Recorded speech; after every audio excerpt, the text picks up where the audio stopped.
This story will terrify you, and it's completely true. That's what makes it so terrifying. Some of you may know the story because it's quite widely known, but in 1974, a now famous artist called Marina Abramovich performed her final living art series called Rythm Zero. This art piece has gone down as one of the most disturbing art pieces in history because of the nature of how people acted. Marina was only 23 at the time, and the art exhibition took place in a gallery in Italy, in Naples. The piece was to see how people would treat a person as if they weren't a person but an object. She had a sign next to her that said there are 72 items on the table. One can use one as they are desired. The performance is I am the object and I take full responsibility, even for death. Wild, let's just say that. Items on the table included pleasure items, which included feathers, roses, honey, glasses of water, food. But then also pain items, including hammers, screwdrivers, knives, and a single loaded gun. At first, the audience didn't really know how to react, so they were doing small things, offering her drinks of water, giving her flowers, giving her food.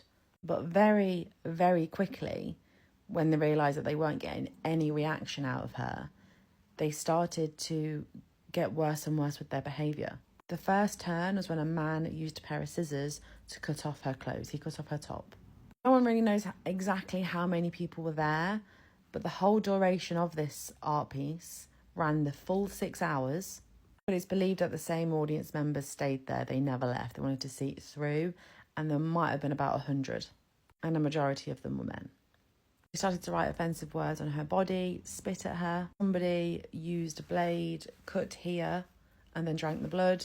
Marina didn't move the entire time. I don't know how she did this, but she did start to cry. You could see tears run down her face. They started to touch her inappropriately, and they picked up her body, placed her on a table, and placed a knife in between. She still had her trousers on, placed a knife in between her. She says if it wasn't for the women being there, orchestrating it, because the women told the men what to do, she believes that the men would have done whatever they wanted with her, if you know what I'm trying to say. One of the most terrifying moments was when an audience member picked up a gun, placed it to her temple, but very thankfully, another audience member stopped him from pulling the trigger. Marina went the full 6 hours of this performance.